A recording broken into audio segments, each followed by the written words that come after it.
1.5 लाख की भीड़ और पुलिस कितनी थी? 1,500। क्या पुलिस में सामर्थ्य था कि हमें वो डिटेन कर लेते? 1.5 लाख की भीड़, 1,500 पुलिस, अनहोनी अप्रिय घटना घट जाती। 45 डिग्री के तापमान में अपने खर्चे से आने वाली पब्लिक अपने चहेते बेटे को अपने सामने अरेस्ट होते हुए बिल्कुल भी नहीं देख पाती। पता नहीं बोकारो का विधि व्यवस्था उस दिन क्या होता, पता नहीं बोकारो की परिस्थिति उस दिन क्या होती। कहीं कुछ अप्रिय हिंसक घटना ना घट जाए। स्कॉर्पियो के बोनट पर बैठकर कोई फरार होता है भाई। बहुत सारे लोग पेट्रोल लेकर थे कि आत्मदाह कर लेंगे। बहुत सारे लोग हिंसक और उग्र स्वभाव रूप धारण कर चुके थे। देखिएगा कि डीएसपी साहब से हम कान में बात कर रहे हैं। ये कौन सा तरीका है कि भागने वाला आदमी डीएसपी से ऐसे कान में बात कर रहा हो? हम बोर्नेट पर बैठे हैं और डीएसपी साहब बगल कि सर या तो पिंडराजोड़ा थाना में हमको डिटेन करने का मौका दीजिए या तो पेटरवार में दीजिए। यहाँ से पॉसिबल ही नहीं कि आप हमको पकड़ के ले जाएंगे। पुलिस की नजरों में गिरिडीह लोकसभा सीट से उम्मीदवार और JBKSS के अध्यक्ष जयराम महतो फिलहाल फरार चल रहे हैं। राज्य पुलिस गिरिडीह लोकसभा सीट में नामांकन दर्ज करने के बाद उन्हें गिरफ्तार करने पहुंची थी, लेकिन जनसभा संबोधित करने के बाद जयराम महतो वहां से बिना ही अपनी गिरफ्तारी दिए निकल गए। इस घटना के बाद पुलिस लगातार जयराम महतो की लोकेशन ट्रैक कर रही है, लेकिन उनका कोई पता नहीं चल पा रहा है। वहीं अग्रिम जमानत के लिए कोर्ट में सुनवाई जारी है। इस बीच जयराम महतो ने अपने एक्स अकाउंट पर एक वीडियो साझा किया है। इस वीडियो में जयराम महतो यह कहते नजर आ रहे हैं कि वह पुलिस के मुताबिक वहां से फरार हो गए, लेकिन ऐसा है नहीं। वह पूछते हैं कि भागने को कैसे परिभाषित किया जा सकता है। वह कहते हैं कि मेरी सभा में चारों तरफ पुलिस मौजूद थी, ऐसे में पुलिस ने खुद ही मुझे जाने का रास्ता दिया। वह आगे कहते हैं कि कार की बोनट पर बैठकर कोई फरार नहीं हो सकता। वीडियो में वह कहते नजर आ रहे हैं कि मैं अपनी गिरफ्तारी के लिए तैयार था, लेकिन वहां मौजूद भीड़ और उनका जन आक्रोश देखकर मैंने अपनी गिरफ्तारी टालना ही ज्यादा ठीक समझा। मेरी एसपी सर से अंतिम बात यही हुई थी कि आज मुझे माफ कीजिए, किसी और दिन डिटेन कीजिए। 1.5 लाख की भीड़ और पुलिस कितनी थी? 1,500। क्या पुलिस में सामर्थ्य था कि हमें वो डिटेन कर लेते बिना किसी हो हंगामे के, बिना किसी उपद्रव के, बिना किसी मुठभेड़ के? पॉसिबल नहीं था।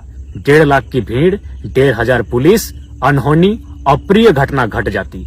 संभवतः अगर हमें डिटेन किया जाता, अभी कौन पब्लिक, भाड़े की पब्लिक नहीं थी, प्रेम से आई हुई, समर्पित भाव से आई हुई, इस नौजवान को चाहने वाली पब्लिक, 45 डिग्री के तापमान में अपने खर्चे से आने वाली पब्लिक अपने चहेते बेटे को अपने सामने अरेस्ट होते हुए बिल्कुल भी नहीं देख पाती।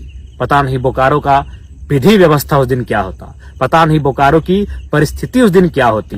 कहीं कुछ अप्रिय हिंसक घटना ना घट जाए, इसलिए मैंने बिल्कुल स्कॉर्पियो के बोनट से कहा कि एसपी साहब माफ कीजिएगा, भीड़ की भावनाओं का सम्मान कीजिए, डिटेन किसी और दिन कीजिए। आप चाहे तो उस सभा में मौजूद तमाम मीडिया रिपोर्टर से पूछे, तमाम पुलिस के पदाधिकारियों से पूछे या जनमानस से पूछे। मेरा यही अंतिम स्टेटमेंट था, क्योंकि आसान नहीं था भीड़ को नियंत्रण कर पाना, आसान नहीं था मुझे वहां से डिटेन करके ले जाना।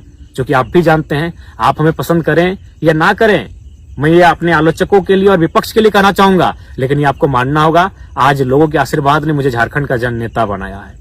आज 45 डिग्री के टेम्परेचर में लोग बिना अपना खर्च से गए थे, और आप एनडीए और यूपीए के प्रत्याशी कितने लोग अपनी मर्जी से गए थे और कितने लोग साधन जुटाने के बाद गए थे नामांकन रैली में, ये बताने की आवश्यकता नहीं है। गांव में चर्चा है कि टेम्पो में कई रुपया दिया गया था और बोलेरो वालों को कई रुपया दिया गया था और दिन भर रहने का कई रुपया दिया गया था, ये किसी से छुपा नहीं है। मैं कह रहा हूँ 10%, 15-20% गए होंगे उनके भी रैली में, जो उनके नजदीक के लोग हैं, जो उनके समर्थक हैं, लेकिन मैक्सिमम लोग भाड़े से लेकर गए थे, ये आपको मालूम है। तो ये बिल्कुल परिस्थितियां सामान्य नहीं थी कि हम वहां से डिटेन कर लिए जाते। तक वीडियो आप किसी चैनल में देखिएगा कि डीएसपी साहब से हम कान में बात कर रहे हैं। ये कौन सा तरीका है कि भागने वाला आदमी डीएसपी से ऐसे कान में बात कर रहा हो?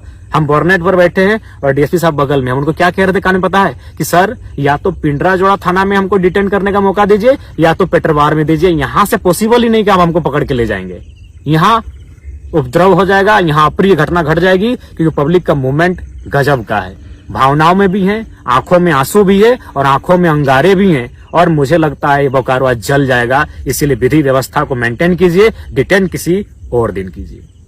और बिल्कुल स्कॉर्पियो के बोर्नेट से मैं निकला हूँ। उसके बाद फिर मैं नीचे बैठा और निकलते रहा और बिल्कुल पुलिस चारों तरफ थी भैया। भागना मतलब कि उड़ के जाते तो भागा मानते, नीचे सुरंग बना के जाते तो भागा मानते, चारों तरफ पुलिस है, वहां से हम कैसे पार होंगे? तो किसी ने हाथ छोड़ा होगा अपना, किसी ने रास्ता दिया होगा, हो सके हमारे चाहने वाले ऊपर पुलिस के लोग होंगे, संभावना है, तो हम तो उनके बीच से निकले हैं। अब एक सवाल ये आ रहा है, भाग गए, फरार हो गए।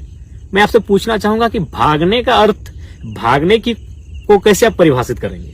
मान के चलिए हम किसी नदी के बीचों बीच हैं और नदी के जो पानी है उस पानी को जिम्मेवारी मिली है कि जयराम महतो को घेर कर रखना है, तो जाहिर सी बात है या तो मुझे नीचे सुरंग बना के निकलना होगा या तो उड़ के निकलना होगा, क्योंकि पानी की जिम्मेवारी है। या फिर अगर मुझे साइड से निकलना है, जिस तरह निकलेंगे, तो पानी को खुद रास्ता देना होगा। बिल्कुल यही बोकारो में जहां मेरी सभा हो रही थी, बिल्कुल चारों तरफ गोलाकार पुलिस खड़ी थी, हाथ से हाथ मिलाकर पुलिस खड़ी थी। आप वीडियो देख लीजिएगा। तो फिर हम कैसे निकले? जैसी बात, उन्होंने रास्ता दिया है। जी हाँ, उन्होंने ही रास्ता दिया है। मैं स्वयं उस वीडियो को वायरल करूंगा। पुलिस बैक पर आई है और स्कॉर्पियो के बोर्नेट पर बैठकर कोई फरार होता है भाई। अब सवाल है कि मैंने 1 मई नॉमिनेशन में जाने से पूर्व रात को 2-2:30 बजे शमशान घाट में बैठकर मैंने वीडियो 3 बनाया था। एक वीडियो में यह संदेश दिया था कि मुझे पूर्ण आशा है कि मेरा अरेस्टिंग हो जाएगा, अरेस्टिंग होने के बाद फलाना कार्यकारिणी केंद्र अध्यक्ष होंगे। मैंने ये भी उस वीडियो में घोषणा किया था, क्योंकि मुझे भी पूर्ण आशा था कि मुझे डिटेन कर लिया जाएगा। इसीलिए आनंद फानन में 3 सेटों को भरा गया, क्योंकि पूर्ण आशा थी कि डिटेन करेंगे ही करेंगे।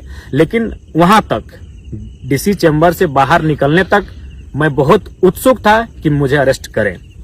उसके बाद सभा तक, संबोधन के बाद तक मेरी इच्छा थी, मेरी दिल्ली इच्छा थी कि प्रशासन मुझे अरेस्ट करे। लेकिन परिस्थितियां वहां बिल्कुल विपरीत थी। परिस्थितियां क्या थी? बहुत सारे लोग पेट्रोल लेकर थे कि आत्मदाह कर लेंगे। बहुत सारे लोग हिंसक और उग्र स्वभाव रूप धारण कर चुके थे। वीडियो फुटेज आप देखे होंगे। यानी मैंने इसलिए वहां से निकलना उचित समझा। मैं निकला हूं, फरार नहीं। मैं बार बार कहूंगा, क्योंकि आप मेरा स्टेटमेंट अंतिम क्या था याद होगा कि एसपी साहब माफ कीजिएगा, भीड़ की भावनाओं का सम्मान कीजिए, डिटेन किसी और दिन कीजिए। ये मेरा अंतिम शब्द था।